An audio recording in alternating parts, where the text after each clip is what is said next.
Welcome, everyone, to another broadcast of Soul of the Everyman on the ArtistFirst Radio Network. All past broadcasts are podcasts. Find them at ArtistFirst.com.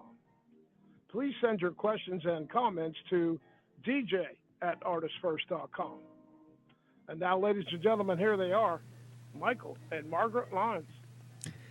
Thank you very much, Z-Man, and I'm Michael Lyons. Mm-hmm. And I'm Margaret.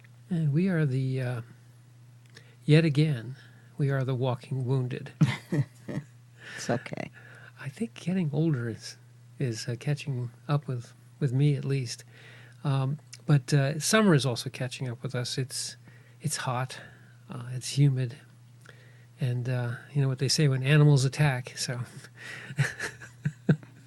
Right. we haven't had any ursids cross the yard recently, but what was it, 2 nights ago? Oh, the bear. Yes. We seem to have a variety of bear. Yeah, this was a relatively large one, but that's what you get for living out in the beautiful countryside of America. And we're about to have America's 250th birthday, coming up relatively soon, and in honor of that, and sort of a springboard off of our last show, if you will, tonight we're going to talk about generosity, and from the point of view, rather from the muse of Eckhart Tolle, which we haven't done Tolle in a while, you know. Mm-hmm. And Eckhart is always welcome, but generosity, it occurs to me because in the we mentioned last week that during this last, I don't know, whatever, 3 or 4 or 5 weeks, the World Cup's been going on. And one of the things that that we now have become, basically have had our reputation reinforced is for generosity. This country has thrown its arms wide open to the guests from around the world.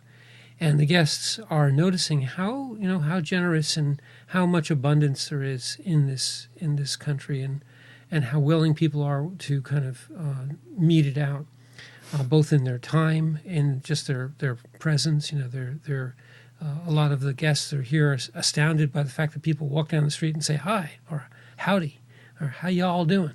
And the recognition of you as another person to greet you. And then just the kindness and consideration that we have always called just having manners. Yeah, just being folks. Mm-hmm. Even in New Jersey, once you get perhaps outside of the cities, everyone's very sort of gregarious, sort of a little bit outgoing. Strike up a conversation with a stranger, and that's been serving us well. So that's a generosity of spirit and a generosity of of your time and your attention, and we're gonna kind of leverage that perhaps a little bit and springboard off of that into talking about generosity. But it's really, and I think this is the thrust of Tolle's quote, and we will do it much more earlier than we normally do. Mm-hmm. Because our discipline's been lacking lately.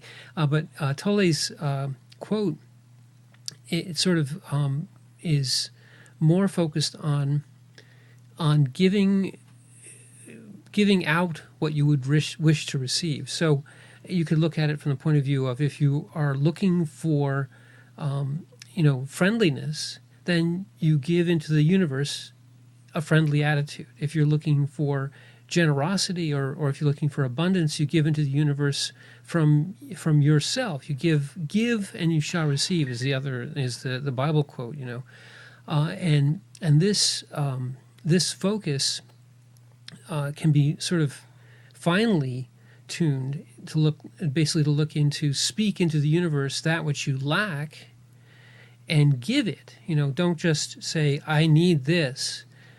Give what you feel that you need, and you will receive it back. And oftentimes, as again the Bible says, you will receive back tenfold or 100-fold of what you give. So that sentiment Tolle puts together in his quote. And if you wouldn't mind, I'm leading up to this, would you do Tole's quote so we can actually start somewhat properly? Sure.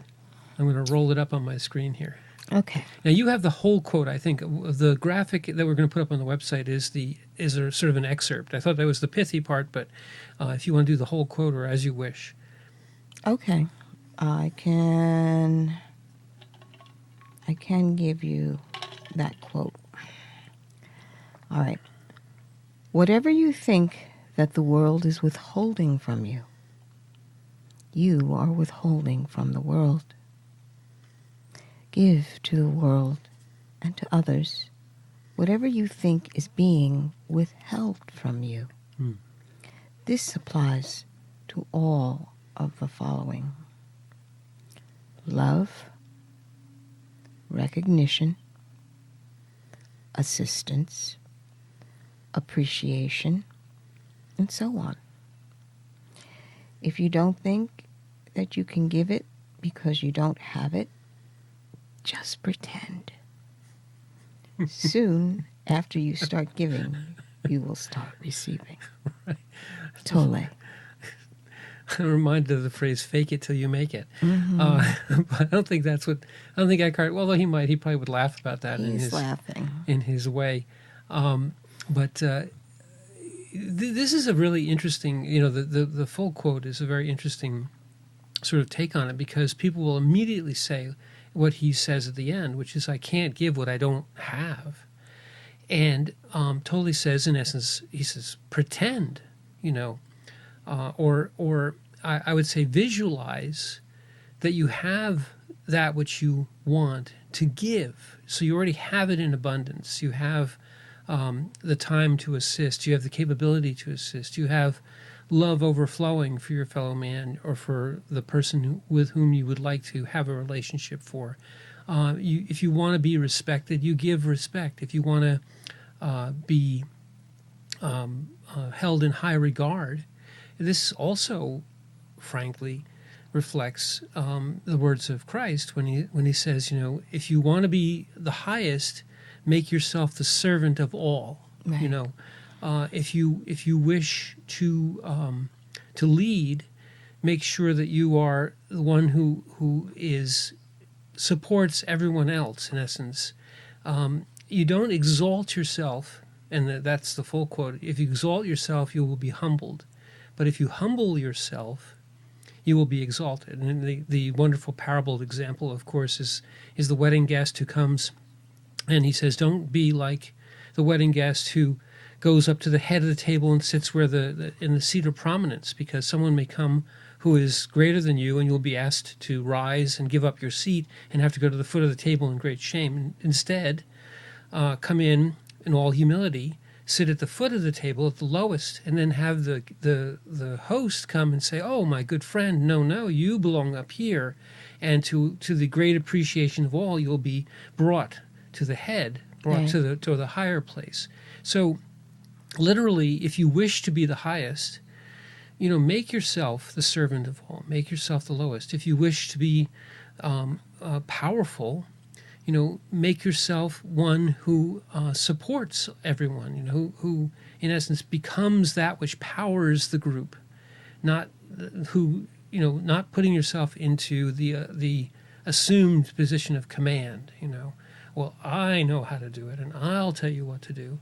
Well, immediately, what you get back from that is, you look like the fool, or people may give you lip service because they don't want to be impolite, or they say, well, he's the boss, blah, blah, blah. But behind your back, everyone says, well, he's just a fool, and we're only following him because we're humoring him.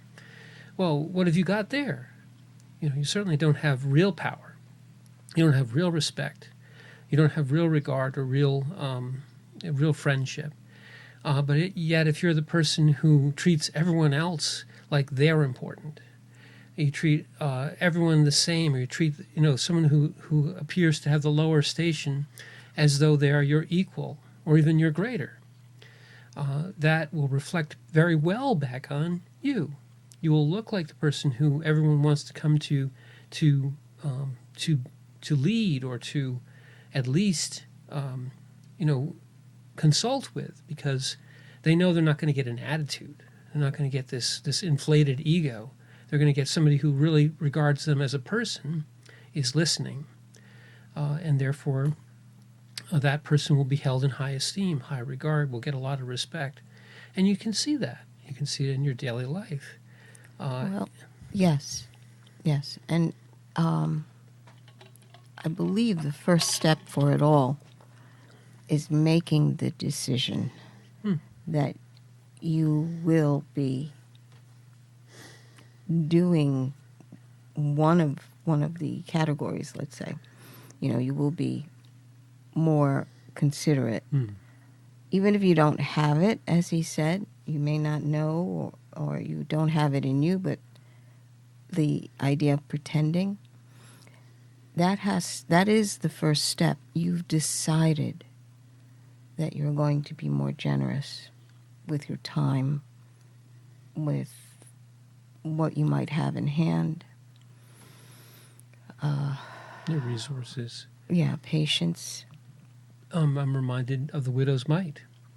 Again, there's so many examples. What was she doing? She was giving her last thing, her most precious possession. And those onlookers say, well, she's only giving 2 cents. And what did Christ say, or what does the story say, is that she's given more than everybody else here. It's because she gave from, her need, and yet she gave it. And all the rest of you are giving from your excess, from that Right. which you hardly miss. Right. Well, so and he says it very plainly, her reward is the greatest. Her reward is truly a sacrifice, truly someone who is honoring, in this case, the temple, or honoring, in this case, her creator, with this, in essence, a pittance, but to her it's not a pittance. And to her, it's also, Margaret, I'm full of Bible references tonight. It's also the wonderful story of the Festival of Lights. The oil, right? The oil. The oil doesn't run out. You have that wonderful symbolism of the prophet visits the widow and her son. And she says, we have just this one little measure of flour and this one tiny vessel of oil, and we're gonna eat this and burn this oil and die. And he says, well, in essence, give what you think you cannot give. Give it to me, and the Lord will provide. The Lord will, in essence, recognize the fact that you are being generous, even though you don't have it, quote unquote, to give. And that sincere, in essence, that sincere expression of faith, which is what all generosity is. When generosity is easy, it doesn't mean anything. You say, well, I have $1 million, here's $10. No one really says, oh, you gave $10, it's nice. But it doesn't show anything about you. It just shows that you're willing to give away something which you really don't need. But if you have $1 million and you give it all away and go and serve the poor, become a Mother Teresa, or become a missionary, or become an apostle, if you will, that shows not only that you're willing to be incredibly generous, but that you're willing to risk all that expression of trust, of faith, of not holding on to the material and speaking it into the universe, speaking it into the supernatural, if you will. So that's part of this too. Yes. It's when you look at your own life and the universe that you are creating, and you realize that you're missing something, which is usually what most of us notice first. Notice lack first. What am I missing here? And for some people, it could be a recognition. No one appreciates me. Right. Or everyone takes me for granted. Right. Or the example you had given at the start which had to do with you feel powerless or less than in a group. Mm-hmm. And my question is, what quality can you choose to change that when you're in the group and you realize that people are overlooking you in some way, shape, or form? And you make the decision that, I need more interaction where my viewpoint can be noted Mm-hmm. and appreciated. So you flip that and look at the other people's contributions and find where the good is, where the productive is, and bring that to light for the group in general, appreciating what this person has done. And inevitably what happens is people will look at you and go, wait, you've contributed a lot here too. You did plenty too. Mm-hmm. Right. If you praise everyone else, the almost the immediate reaction is exactly that. Right, because you realize that, well, gee, the person that you are noticing is receiving that. They're appreciating the fact. Because when you're in a group like that, you also realize that the other people in the group may be feeling exactly the same way because there's somebody who's being dominant. So when you start bringing in solid details on who's actually doing what, just appreciating that, it allows an atmosphere or a world where people understand that they're being noticed, they're being acknowledged. And that alone is so significant. It's like, yes, you did this. I see that. I see you. In expressing your gratitude, Mm-hmm. you will receive their gratitude. Mm-hmm. It's almost textbook when you say to everyone around you, you guys all did a really good job, but then you individually say, you did this, it was fantastic. I can't believe how well that came out. It was key to all of our efforts. You did this, and each person on the team, as you say, feels acknowledged. Right. If on the other hand you do the exact opposite, you take credit for everything and give acknowledgement to none. Right. Which is so easy if you're the quote unquote leader. Right. You just say, well, my team did so well, and we really feel that we can handle everything going forward, and I'd like to be promoted. I'd like to be the one who takes all the credit, and that attitude will almost immediately engender resentment. It will almost immediately engender a feeling that you can't be trusted with Right. my best efforts. Right. That if I give you my best, you're just going to usurp it for your own. Right.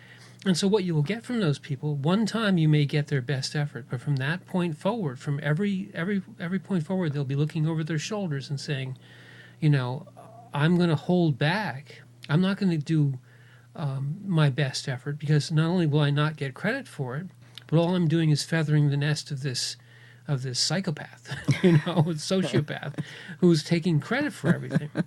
Well, it's so classic, but you see it over and over again in business or in group dynamics.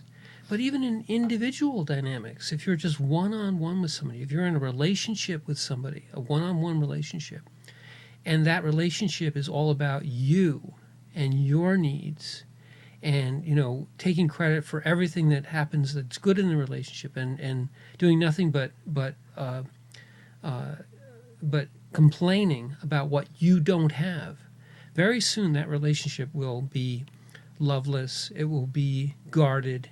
It will be it'll be a very broken, if it at all survives, a very broken relationship, because no longer will you have this synergy and this flow, because one is eating and one is assumed to be giving all the time. So if you want a strong and loving and caring relationship, you have to give strength, you have to give care, you have to give love, and the most important part, and this is in Tolle's words, the most important part is when you're not feeling very loving, or you're feeling very tired perhaps, and you don't want to do another thing, but you do it anyway. You're feeling very downtrodden and depressed, but you put on the cheer and greet the other person and make sure that they feel good. They see that, if they're not a psychopath. They see that and say, well, I know you're tired. I know you've been doing whatever, all day long, that you've had almost no time for yourself. Let me do something for you. Let me give back what I'm getting, give back what I receive. As that wonderful phrase from the Lord of the Rings go, give fealty. If you give someone your faith, you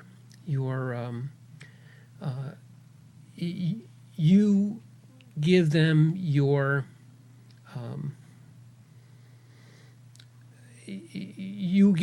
allegiance. You say, I will follow you, I will obey you, I will be your servant. And they give you the honor of protecting you, of providing for you, so it isn't that A always gets A. I love you, you love me. That's good. But if you honor someone, they respect you. If you are very generous with someone with your time, they may be generous with you in your other types of lack. The needs of everyone are different, but the willingness to give out of your goodness of heart, out of your sincere appreciation for the other, especially in a one-on-one type relationship, will oftentimes get you much more than you gave back, or what you consider more. If someone is looking for you to be a strong, brave provider, somebody who will, provide the strength in a relationship, or the perhaps what would be more the classic male role. The reciprocal is not that you have to be just as strong or just as brave or just as the fact that you don't want to have this always parallel play type relationships. The synergistic, the yin yang relationship. It's obvious that the two shapes where they meet are different, but yet they fit together perfectly.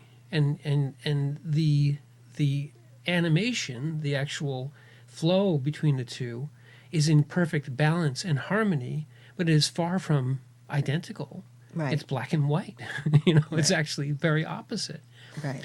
The idea of generosity in what you have or what you want to have provides the other the opportunity to give you what you need, because you're giving them, in essence, what they need. You're generous with your time. They're generous with whatever you are lacking. Perhaps you're lacking some sort of a respect or some sort of a softness. I don't know, whatever it is, whatever it may be. You give that which you are lacking, and you get back far more than you perhaps gave. And that's part of Tolle's whole idea. Whatever the world is withholding from you is speaking lack. Oh, I don't have what I want. I don't have a relationship. I don't have love. I don't have money. I don't have this. I don't have... If you sit there and say that over and over again, yes, that's what you'll have. Instead, you give and you get. You give... because many times, the baseline teaching when you're little is you do unto others as they would do unto you. Yeah. And that gives you that initial, that process of beginning to understand what another person must be feeling. It's the basic, as children, it's a good step to begin. Now, the need is to mature in that, so you realize that, well, you actually can't have the exact same experience because everybody's world is different and their responses are different. But that comes along with maturity. The initial understanding that, this is another person and they need recognition in this. I can give that. It's just acknowledging that, I didn't mean to hurt you that way. Or I didn't mean to say that and it came out this way. That's the beginning. You begin to understand that what you're saying might not actually be interpreted the way you meant it. Well, isn't that a beautiful example of, initially as a child, you're most familiar with you. Well, yeah, it all starts with you. And if you stay there, then you will grow into sort of a narcissist or in desperate cases, some sort of a sociopath. But good teaching, and of course, the actual spirit of what is embodied within all of us, the ensoulment of spirit within all of us, starts to allow you to identify with the other from the point of view of you are both unique and different individuals, but you're also both equally precious, equally deserving of love, equally deserving of time, equally deserving of a particular toy, And when you guys did this a lot, when you were working with the children, when you model to the children, right now you're feeling angry. You're not saying it. You don't identify with anger. That's also another road, and that gets to be a problem. But you say, I feel angry. Or you look at the other person and say, well, what do you think? What would you say they're feeling right now? Well, they're feeling angry. I can see that. I can see that if I had X, Y, Z taken away from me, and I really wanted it, and I didn't think it was fair or right, I might feel angry, or I might feel sad, or both at the same time. Once you understand that the other is, in essence, you at the spirit level, you are both joined as emanations from Source, that your feelings of hurt or your feelings of anger or your feelings of whatever it may be are felt in the same intensity and in the same manner by the other. And they say, well, okay, if I was to do this, I would be mad about it. I would feel angry. Maybe, wait a minute. Ding, ding, ding, ding, ding, Right. It's usually the first step for a lot of the little ones. Right. They're thinking of it, first of all, identifying what they're feeling emotionally. Yeah. That's a Emotional big one. intelligence. Many times they don't understand that what they're feeling is anger or disappointment or sadness. Fear or whatever. Well, just, this is not what I wanted and this is what I got kind of thing. And when they realize that other kids feel the exact same way, it's becoming aware of the emotions that you're feeling, how it affects you, and how it may affect another person. Right. So becoming familiar with those emotions is really important, because many times they just feel confused. I'm confused. Too much at the same time. Overwhelming. So breaking it down so that they can sit there and go, wait, I'm actually feeling this. Oh, I'm disappointed right now because it didn't happen the way I wanted. And I really wanted it this way. Just allowing themselves to acknowledge that this is what's going on. And I think once you get that down, and I think that's the very first and primary training, the next level is realizing that if I am feeling this way and the other is feeling this way, perhaps I can get ahead of that. I can be proactively giving them respect. So if I say to myself, I'm going to, the plan in my mind, I would like the toy. I would like something that they have. Well, if I plan this correctly, I'd say, well, if I just take it, I would be mad, they will be mad. Okay, now we get that part out of the way. Well, how can I get it? Perhaps what I can do is ask for it, or trade for it, or find a way to, if I receive that thing from somebody, find a way to make them have something in return. Mm-hmm. That may not just be, you give me the toy, I give you $1. That's fine. But in fact, it may be more along the lines of my appreciation for your sacrifice, of your time, of your generosity, of what you've given to me. I give back to you what I have. I'm looking for something from you, your time, your respect, your love, your friendship, whatever it may be. And so I start off with the appreciation of you to begin with. I say, I know this may be a terrible imposition, and I would love to you to feel, that my appreciation of you, my respect for you, my love for you is so great that I feel that this is that I know this is a big ask from me. But you've already started to prepare the ground. You've already said to that person, if I were you and someone rolled in and said, you've got to work Saturday mornings and I don't care what else you're doing, well, I'm going to maybe work the Saturday morning, but I'm not going to feel great about it. I'm not going to, have any good feelings about you. And the next time I'm going to find a way to say, well, if I feel like he's going to be asking me Saturday morning, I'm going to make sure I'm not going to be available. I'm going to be out of town or something. Instead, acknowledging that this is a sacrifice right up front, acknowledging that I really need you, that I don't have any other choice, that your talents, your special expertise, the only person I can really count on to get this done, because it's important.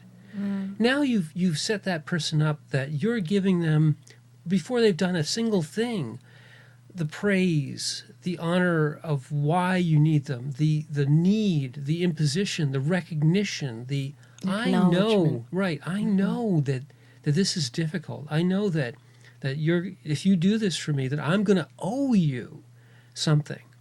And that may not be that, I give you an extra $1 or something, maybe, but maybe it's more along the lines of, I know I can count on you. And I've seen that you're the person with whom I can have a real mind-to-mind meeting. You understand what's going on. Your attitude of service is so powerful that I'm going to give you more responsibility. It's the wonderful parable of the talents, right? The master goes away, and he has his 3 servants, and he gives them each some talents. And the only servant who really catches it is the one who just buries it in the ground and does nothing with it. The other servants are productive, they produce, and he appreciates so much that they not only took what was given to them, but gave back so much more. So in that whole idea of appreciation is because they didn't have anything. They made him money, and he appreciates them by giving them even more responsibility, even more of what they perhaps didn't have. Also, one of the interpretations of that particular parable had to do with a person's faith in another individual. Because the first 2 servants understood that they could do this, take the money and do what they felt was best. And they appreciated the fact that the master gave them that opportunity. Trusted them. Whereas the third one basically said, I don't know if I can do this. Right. I don't trust myself, in essence. Well, and he didn't trust that the master would appreciate the effort. Right. His test, if you would, had to do with how much faith in the relationship was there. Yeah. And it was interesting. It was very interesting. But yes, understanding that if it turns out that you feel like you're missing something,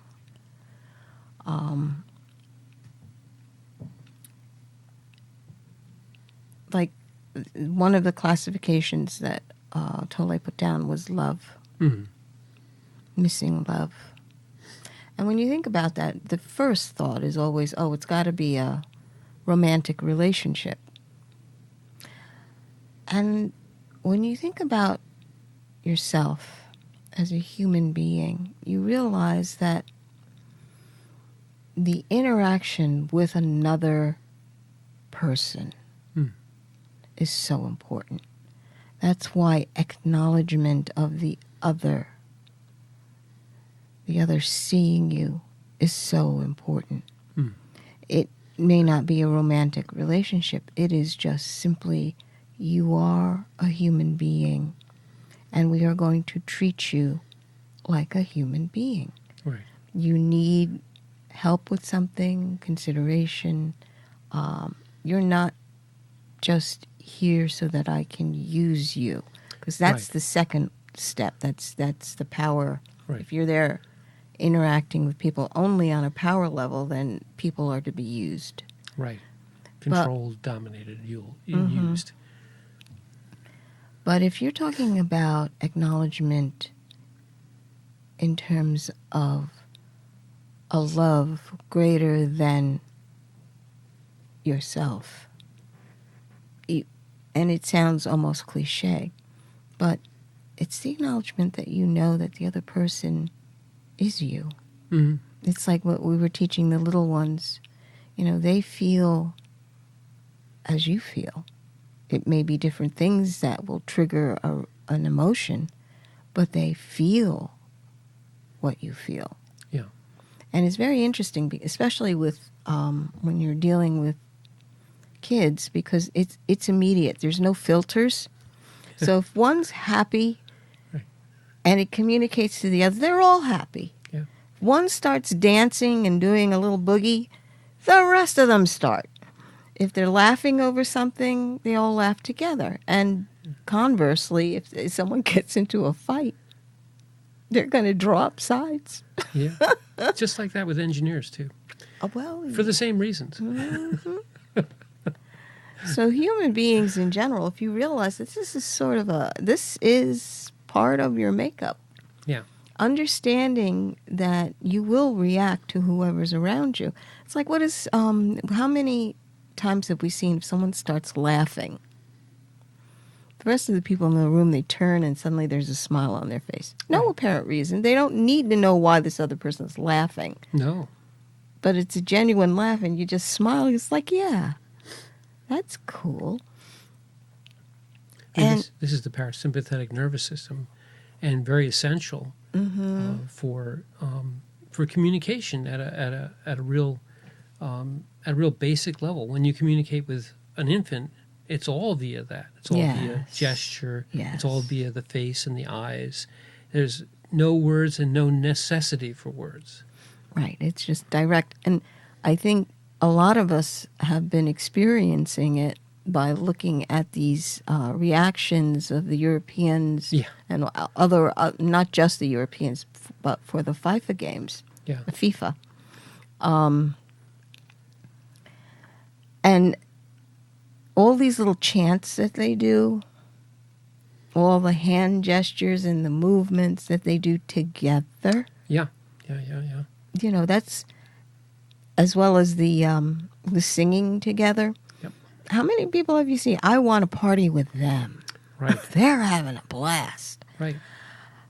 But that's who we are as human beings. We share that joy of just being alive. Well, and you said it right there. I just want to emphasize it. When you're joyful, and you share it, it multiplies that joy because it is immediately felt.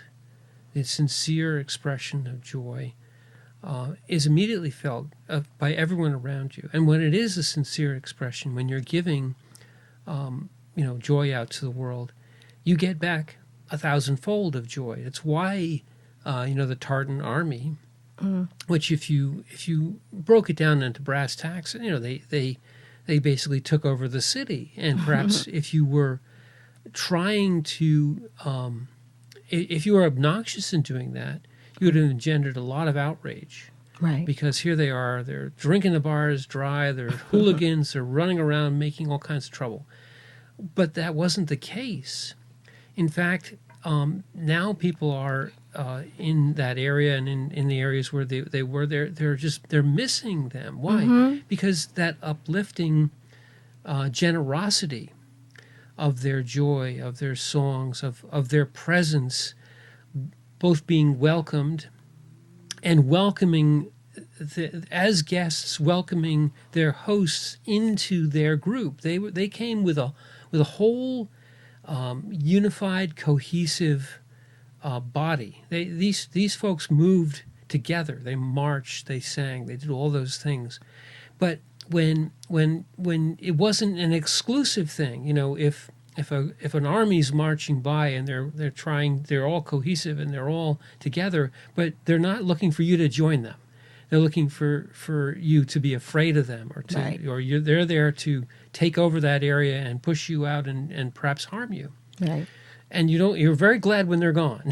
You're not. The Tartan army, an actual sort of an army in one regard, was like having,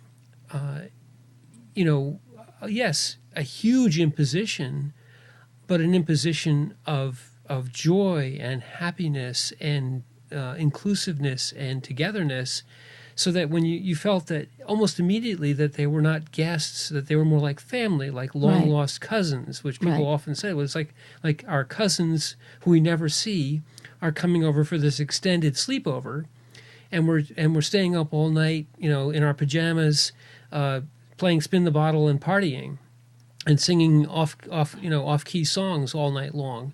And, watching movies and having popcorn and eating too much and drinking too much, but yet having a blast. And when it's all over, you're like, I was having such a great time. Now, maybe the party can't go on forever. Eventually, you're going to run out of steam. But the point being is that their generosity of spirit gave so much more than they were getting, and then everyone who got that wanted to give back almost as much as they were getting. They wanted to. The police were dancing with them. The cones were on every statue, and everyone's like, "Yay, this is great!" Cones on every statue. The bagpipes at 6 a.m. I mean, bagpipes are not a quiet thing at 6 a.m. But people were out there cheering and laughing and clapping as the Tartan army marched off at 6 a.m. Towards Fenway Park or whatever. The point being is that their behavior, were it used as a dominant or a domineering or a closed or an exclusive thing, would have been offensive, and it would have engendered, offense and rage and resentment and all the things that we were talking about before in a group dynamic. Instead, because they praised everything that they were receiving, because they extended themselves and taught people their songs and fooled around with the cones and showed people how the kilts went and played, it sang the songs of this nation. They sang our anthems. They sang whatever the chants were for Fenway Park, whatever. People were uplifted by that. They were unified by it. And at the end of the day, they felt a great kinship, a fellowship of man, if you will. Because, perhaps they spoke English, but many, many, many people there didn't speak the same language. They had very, very diverse cultures. And yet we all met on this, in this one sort of giant sleepover and found love there. It is a bonding that has happened. And I was just amused by all the little forgot now which nationality did this, but they were doing this little hopping dance. Oh, that was the Dutch. That was the Dutch. And the Germans, but mostly the Dutch. They hop left, dun, dun, dun, dun, dun, Yeah, hop and right, dun, dun. and you just see this huge mass of people just hopping back and forth.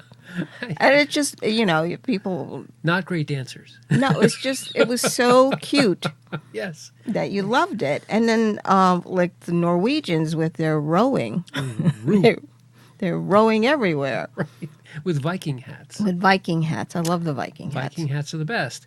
But that allowed other people to, okay, I'll try it too. And they're rowing along, or they're hopping along, or... So if you were looking for joy and thinking, oh man, like they were saying, maybe the games are going to be a problem, or maybe people aren't going to like us and so on. But instead of projecting that energy, they projected joy. They projected... Well, yeah, the reason why I brought all that up is that it binds, it allows connections, bonds to form when you physically do that, because you're connecting up with the group physically. It's just, we're all doing this. We're all singing together. That activates the right brain. And that's why you can have choirs. Right. Because we're all singing together and doing our part within this group. But it's a lovely connection that happens. And you don't necessarily have to speak the other person's language. You don't need to know them personally. No. But you are acknowledging that there is a larger field of existence where you and the other are sharing this experience. And it's a wonderful thing because the two of you are here together, or the multitude is all here together. You break down the barriers very quickly. Right. It reminds me in a strange way, but you will see this in almost any human gathering. People will come together in a room and everyone's a stranger. And then you serve food. Food. Mm-hmm. And people immediately start, this looks good. Oh, have you tried this? Would you like, here's a plate, and I found this, and here's a napkin. Oh, thank you so much. And you pour a drink for someone, and then you sit down at informally together at tables, and you immediately have a conversation. And by the end of that meal, you're a family. You know, the act of eating, and everyone has to eat. And everyone can appreciate whether they like something or not, and then talk about it. It more than just breaks the ice. It takes a group of basically strangers and turns them into a tribe or into an extended family, because suddenly you see yourself and the other. They're having a hamburger, and you like hamburgers, and you're like, oh man, that's the best hamburger. I got the chicken, and the chicken, and they go, oh, the chicken. Next time I'll get the. And pretty soon you're trading stories about, food or your family or where you're going next year for vacation. And by the way, at this point, probably an hour or so into the conversation, you say, oh, by the way, my name's Mike. Because up until that point, you haven't even bothered to really introduce yourself formally. You haven't stuck out your hand and say, shake, shake, shake, because that part of the interaction is the formal, polite. The sit down, eat a meal, talk to the person next to you requires no name. It's the digging of the hole in the sand at the beach. You never have to speak, I'm an accountant from Boise, and my name is Mike this and that and that. Yeah, you're not interacting on the concept of what you think you are. Exactly. Or who you think you are. Exactly. You're just there, and we're hungry. See, that's the other thing. When you're all hungry, right, then someone is able to provide food, right, good food, right. You appreciate that, right, because it's like, oh, I was hungry for this, and you recommended that. Let me try that. Right. And you try it. That's great. I've never had that before. And it's just a wonderful experience in general. And then the different ways people approach food is also hilarious. Right. Because they have different traditions on what they should be doing with this food. It's like the Brits that were trying barbecue for the first time. They attacked it with a knife and fork, Right. which was an offense to the other gentleman who does the barbecue. Right. And he runs over there and goes, No. No, put down the knife. Fingers. Put down the knife. And they're like, oh, did we do something wrong? Because they're always, the Brits, they're very polite. Very polite. They put it down, and he takes their hands, takes one guy's hands, and puts it right on the rib and says, use your fingers. Right. but his gentle, somewhat, it was strong, but it was a gentle, just saying, this is the experience that you really want to have. Right. Right. Try this. If you attack this with a knife and a fork, yeah, you can eat it. But if you pick it up with your hands and get barbecue on your fingers and have to lick it off afterwards, then you're doing it the way that you're really going to enjoy it. Right. This is the experience you want. This is the experience you want. And that's pretty much what he did say to them. He said, you want it this way. You want it this way. But he was treating them like family. He could have looked, if you stand back and just say, I don't care how they eat it. What do I care? They paid their money. It doesn't matter. It doesn't matter to me, a mouse's tail, whether or not they have a good time. No, but he expressed that they do this because, look, I want you to have the best experience that possibly I can imagine you would want. Right. So they say, okay, and they're game. Right. And they're like, okay, man. All right, we'll try. We'll try it that way. They were apologizing for picking up the fork. Right. And he's like, no, it's fine. That's fine. But you don't want to do it the way you think you want to do it. You want to do it. You want to get into it. You want to experience this thing such that the true joy will come out. And his heartfelt expression of expression of this technique was from the place of, I want you guys to love this food the way I love it. And if you do it the way you're doing it, you're going to say, well, it was okay. Well, you're not getting the full experience. You're not getting the full experience. That's what he wanted them to have. And it was very funny because the first response from the one guy was, well, we've never had meat that you didn't need a knife for. Right. That you could just, bite. It falls off It falls the bone. off the bone. And you sit there and you go, what do you mean? You never had barbecue? Mm. You've never had meat that's that tender? But, oh, you poor fellow. But by the time that was over, they were family. Again, it's over a meal. It's over a human thing. It's the appreciation of me seeing myself in you. You are me. And I want to give you the benefit of everything that I know so that you can come to appreciate this experience at the highest level.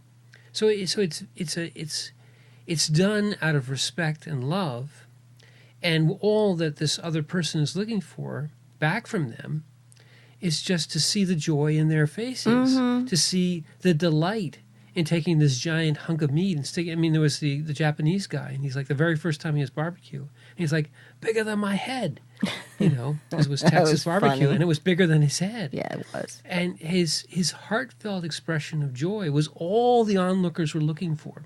Mm-hmm. And yet it translates to hundreds of thousands, if not millions of people seeing it online, because that's what joy does. The barriers of time, of place, and even of physical presence don't matter. It translates right through. That's the power of that experience, because you see that young man who's never had barbecue before, or whatever it may be, never heard the Tartan Army, play their bagpipes before, and the joy that lights up in their faces, and the joy then is, you can see it reciprocated back and forth. Everyone that's looking on, who's taking the video or whatever, they're all as overjoyed as his expression of wonder, amazement, and joy is in taking this giant hunk of meat and waving it in the air and then taking a bite out of it.